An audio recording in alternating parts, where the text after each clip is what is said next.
When we see how the tabernacle foretold the Messiah who was to come, it can greatly help us understand the abundant life that Yeshua promised was rooted in God's foundational promise to Israel, that they could be a kingdom of priests and a holy nation. And this in turn can greatly help us understand New Testament verses such as, "Therefore, as God's chosen people, holy and dearly loved." And also, "You are a chosen people, a royal priesthood, a holy nation, a people for God's own possession." As without this perspective and just reading verses like these with a third millennium Gentile mindset, it can be hard to know exactly what the holiness is that they speak of. However, it gets much clearer when we see how it originated from God's calling to Israel, saying,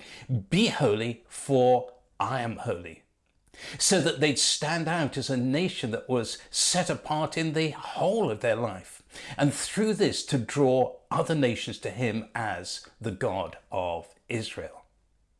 And especially when we see how the priest's experience of entering the holy place in the tabernacle pictured the way it was to work, being a bit like what Moses felt when he stood before the burning bush and heard God say, "Come no closer. Take your sandals off your feet, for the place where you are standing is holy ground." And this happened for the priests each time that they went into the holy place through the veil of blue, purple and scarlet yarn that hung from 5 large pillars, because in contrast to how everything outside, like the altar of burnt offering and the laver, were made of bronze, everything inside was made of gold. The altar of incense, where they were to burn sweet-smelling incense each morning and evening. The table of showbread, where they were to place 12 fresh loaves of unleavened bread each week, representing the 12 tribes. And also the menorah, the golden lampstand made out of one solid piece of gold that they were to regularly replenish with oil. But their greatest experience of standing on holy ground came from the thick inner veil that was in front of them, on which were embroidered cherubim who guarded what was on the other side of it, just like God placed cherubim outside the Garden of Eden to guard the way to the tree of life. Because on the other side of the veil was the Holy of Holies, that contained the ark that had in it the tablets of the law that God had given Moses on Mount Sinai, and that had caused the entire mountain to shake as he did so. And on the lid of the ark there were more cherubim, as God had told Moses, "You are to make an atonement cover of pure gold. Also make 2 cherubim of gold at the 2 ends of the atonement cover. The cherubim are to spread out their wings above, shielding the atonement cover with their wings." And this was the reason why, when just once a year on the Day of Atonement, the high priest entered the Holy of Holies, he had to fulfill God's precise instructions if he was to end the day alive. So to stand before the veil put the priests right on the line that they could not cross and hope to live, deeply impressing on them what it meant to come this near to the awesome holiness of God, and challenging them to take their experience out into the world, to share it with Israel as a whole, so that Israel would understand what it meant to be a holy nation that God had set apart as a light to the nations. Reflecting how the word Kodesh, the Hebrew word for holy, meant utterly unique and totally set apart. To speak of how incomparable God is, utterly distinct from all frailty or impurity, as the one from whom all life comes. And of how the holy place in the tabernacle was about the one who would be set apart as the Messiah, to not only fulfill what the altar of burnt offering and the laver stood for, but also what the holy place and each of its furnishings stood for, the significance of which we can now appreciate through how Yeshua fulfilled them. First, through the explanation of the altar of incense in John's vision of the throne room of God, where he saw the 4 living creatures and the 24 elders fall down before the Lamb, each holding a harp and golden bowls full of incense, which are the prayers of the saints. And this reveals how Yeshua receives the prayers of believers and therefore is able to save completely those who draw near to God through him, always living to make intercession for them. And then fulfilling what the table of showbread stood for by becoming the living bread which came down from heaven, adding, "If anyone eats this bread, he will live forever.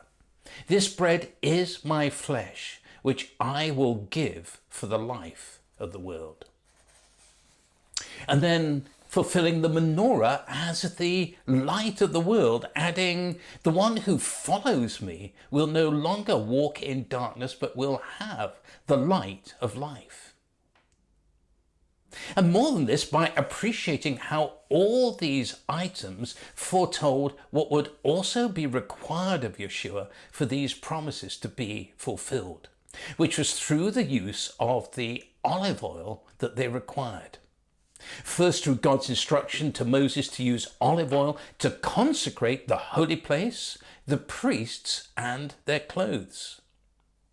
Then in the grain offering of the showbread, that as a grain offering had to be prepared with olive oil. And then thirdly, to fuel the lamps of the menorah with olive oil.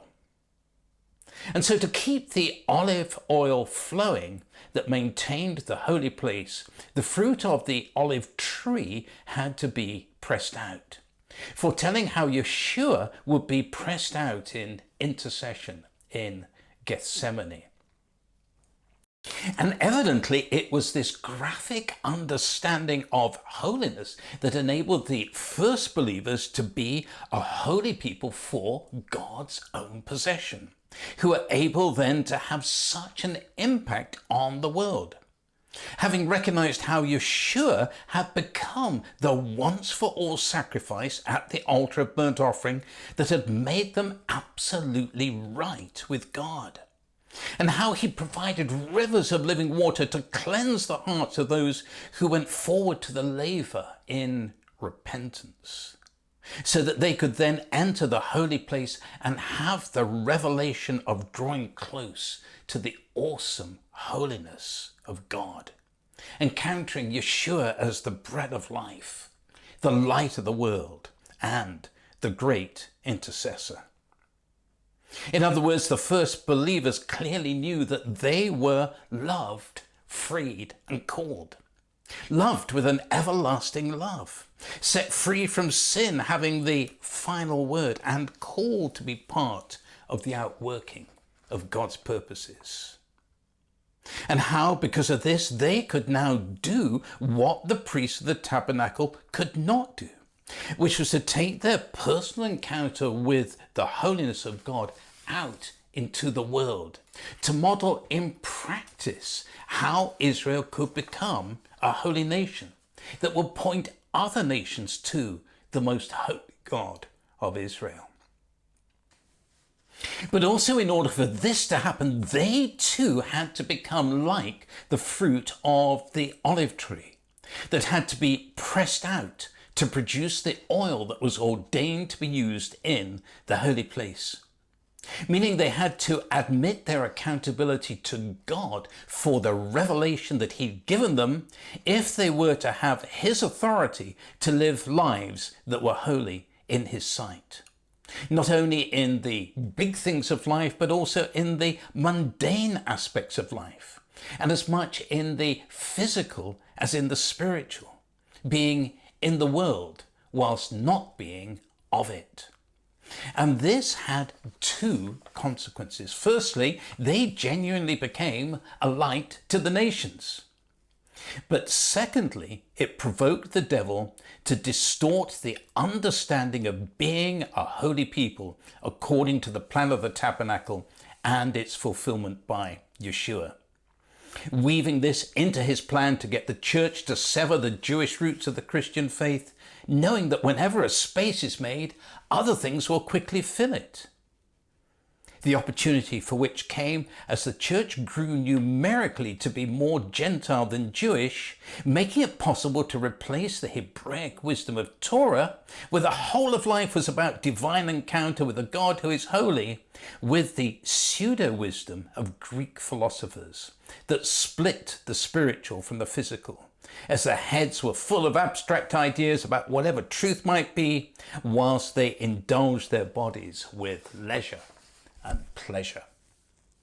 And as a result, the Hebraic view of a holy life that was set apart got shifted out of the mainstream of life into a religious life, often secluded away in monasteries and nunneries, which, however sacrificial, was nevertheless in total contrast to how God intended Israel to demonstrate its being set apart.